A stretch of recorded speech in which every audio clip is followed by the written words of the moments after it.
פטר, אני בתחום כבר מעל 30 שנה. אני תמיד רושם בכל המקומות שאני 20 שנה, אני 20 שנה עצמאי, אבל אני מ-91 בתחום. עברתי קורס של אינסטלציה בשנת 91, אז תעשו את החשבון. עבדתי עם החברה הראשונה בארץ שעשתה איתורי נזילות, זה אחים יהב, שהייתה עובדת עם חברות הביטוח. בעיקרון יש לי הסמכות של מאתר ליקויי בנייה, אינסטלטור מורשה משרד העבודה, אני קבלן מורשה אורבונד, ארט-דקורות של טמבור, מי שמכיר, המעצבות מכירות את זה, זה כל האפקטים, כל הצבעים. ב-20 שנה האחרונות אני עוסק בתחום השיפוצים, ובחמש בקורונה, כמו שאנשים יודעים, לא הייתה הרבה עבודה, אז יצאתי לקורס של מאתר ליקויי בנייה. הקורס הזה בעצם מקנה לי לעשות בדק, ובשנים האחרונות עושים את זה כי עד היום היו עושים את זה מהנדסים והנדסאי בניין. היתרון שלנו שאנחנו היינו בשטח. הנה, הוא כבר אומר לי כן, אז זה בסדר, הוא מאשר לי. בעיקרון אנחנו אנשי שטח. עכשיו משרד העבודה הוציא קורס לאנשי שטח, כדי שהם בעצם, מה זה בדק בית? בדק בית הוא לבוא ולמצוא רג'קטים. אז היתרון שלי בבדק בית הוא בידול מהאנשים האחרים. כי אני גם הייתי בשטח וגם אני מאתר ליקויי בנייה. אני גם עושה את העניין של האיתור אינסטלציה באמצע הבדק בית. זה הבידול שלי, כי בבית, כמו שיודעים, כל אחד שעושה עיצוב או אדריכלות או לא משנה מה, אתה בונה את הבית, הכל נראה יפה, אבל כשאתה מגיע עם מכשיר,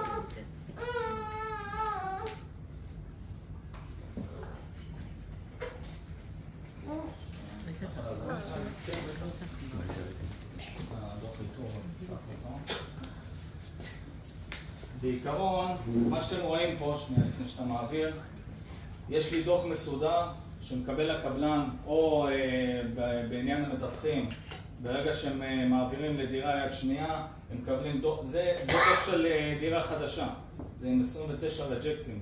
דירה חדשה לא אמורה להיות עם 29 רג'קטים, יש פה בעיות אלומיניום, החלון ממ"ד לא נסגר, עבודות ריצוף, הם תשתשו, בגלל שאני בא גם מהתחום של הבנייה וגם מהתחום של האיתור, הם תשתשו כל מיני רטיבויות עם חומר שלא מתאים, אז אתה רואה את הפסים.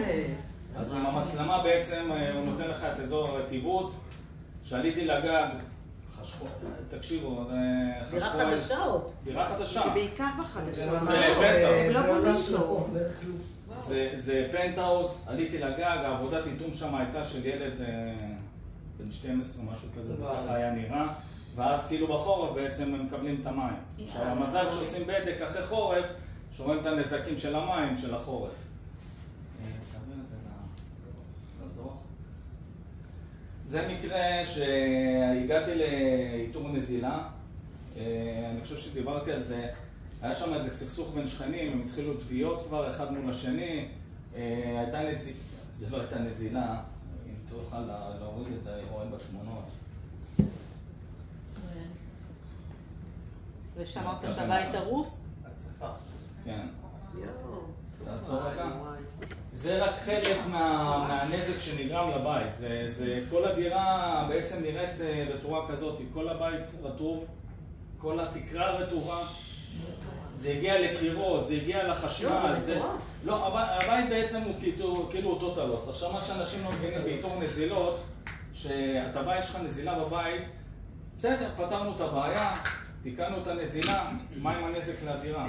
יש מים מתחת לריצוף, יש קירות שהמים עולים כלפי מעלה, צבע שמתקלף בגלל שהוא כאילו משנה את הטקסטורה של הטיח. פה יש להם בעיה של ברזל בטוח, יש הרי ברזל, מי שמבין בזה, יש ברזל בניין. הברזל בניין בעצם מקבל את המים, יוצר קורוזיה. הבית הזה לדעתי הוא סוג של טוטל לוסט, או שלעשות פה תיקון יעלה להם לפחות 250,000 שקל. אז שאנשים יש להם בעיה של נזילה, זה לא רק בעיית הנזילה, זה הנזק שאפשר. יש עורכי דין פה מאחוריי, יש עורכי דין שמתעסקים עם זה.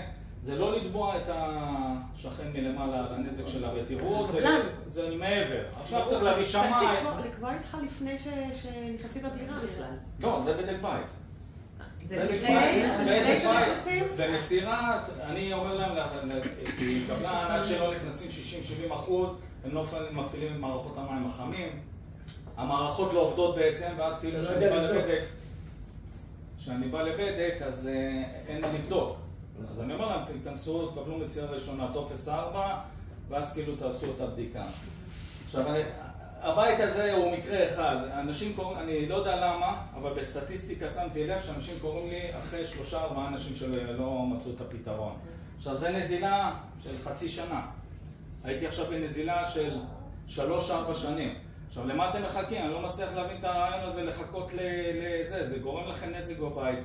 עוד תקרה, יש את זה בזה, אבל אני לא אתחיל עכשיו לחפש את זה בדוחות. עוד תקרה באזור, כל התקרה מלאה מים. אני מגיע לבית של 70 שנה בערך באזור, בא אליי, אני אוהב את האינסטלטורים, הם מתקשרים כדי להראות שהם יודעים, מבינים משהו, אז הוא בא ואומר לי, תשמע, אבל בוא תגיד לי עוד מקום. אז אמרתי לו, זה צריך לקחת את הבית, לפרק אותו ולשפץ מחדש. אין פה, אני לא יכול לבוא ללקוח להגיד לו, תשמע, תשפץ את כל הבית.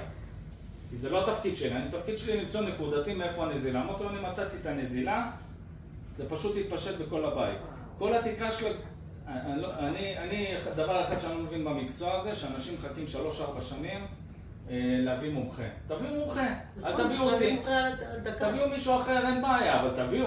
למה לחכות 3-4 שנים שכל הבית גמור? עכשיו, מה שאתם רואים פה זה בעצם עבודה... זה הנזילה מקודם שהוא שבר את הצינור. אנשים פשוט אינסטלטורים, יש כלים מיוחדים לכלים, הוא שבר את הצינור פה, הוא שם פה שרשורי שהוא לא תקני בכלל, זה בית של שיפוץ, זה שיפוץ חדש, הבית למעלה. הוא שם פה שרשורי, הוא לא שם את זה מחובר בצורה עגומיה, כאילו בולטת, מי שמבין את זה, הם הציפו את כל הבית.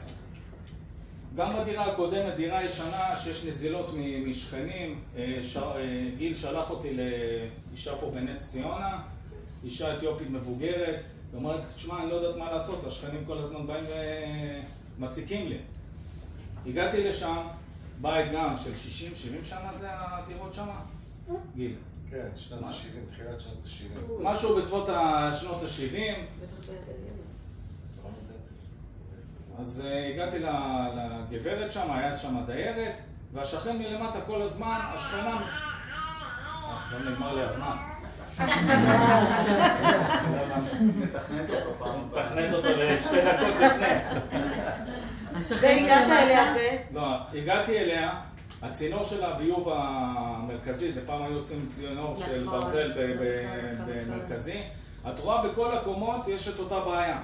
עכשיו הוא אומר לי, תשמע, השכנה שלי הבעיה, אני אומר לו, תקשיב, עזוב את הגברת, היא כבר מסכנה, היא רוצה לעזור לך, היא שילמה כסף על האיתור, אתה סתם מציק לה, זה לא קשור אליה, זה קשור לכל הבניין. וואו. עכשיו זה יוצא, כאילו זה מצב של בוררות, כאילו, אני מגיע למקומות מסוימים, ואני נהיה בורר. נכון. זה כאילו אתה נהיה בורר, הוא מאשים אותו, ואני הייתי במקרה... לא רק זה, גם יכול להיות בית משפט, ואז אתה תגיע כתן חוות דעת. אז אני בעיקרון עד מומחה לבית משפט, יש עם ההסמכות שלי, הדוחות האלה קבילים לבית משפט, אז אין בעיה להגיע לבית המשפט. אני הבנתי שהכניסו כמה דוחות כאלה וזה עבר והם זכו, בלי שום קשר, אני לא הגעתי בכלל לשם. עכשיו מה שאנשים לא מבינים, שבעצם הדוח הזה, יש הבדל בין מאתר ליקויי בנייה, אינסטלטור מורשה משרד העבודה ועד מומחה לבית משפט, לבין אינסטלטור. הוא מבין אינסטלטור. עכשיו אינסטלטור הוא מבין בעיקרון באינסטלציה, הוא לא מבין במבנה. כשהוא מסתכל על משהו, הוא ישר מאשים את האינסטלציה. זה לא תמיד אינסטלציה, זה לפעמים נתקלתי במקרים שיש חוסר באיתום. והחוסר איתום בעצם יוצר נזילה. 2 דקות? בעצם הוא יוצר נזילה, אני יכול לדבר, יש לי סיפור מפה עד הודעה חדשה. תמיד 10 דקות לא מספיק, אבל יהיה עוד סבב. כן, הכל בסדר.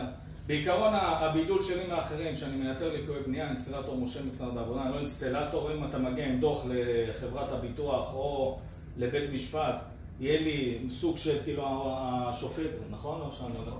השופט יסתכל על זה בצורה אחרת מאשר אינסטלטור שעבר על זה קורס עכשיו חשבונית כזאת. כן, לא, יש יתרונות וחסרונות. אני לא מגיע לפיצוץ. אנשים לא יקראו לי לפיצוץ צינור, אנשים יקראו לי לבעיות שהם לא מצליחים לפתור. זה סטטיסטיקה, אני לא יודע איך הם מגיעים אליי, אבל זה הסטטיסטיקה שהם מגיעים. יש בעיה של 3-4 שנים קוראים לי. אם היה שם קבלן, היה שם מפקח, היה שם...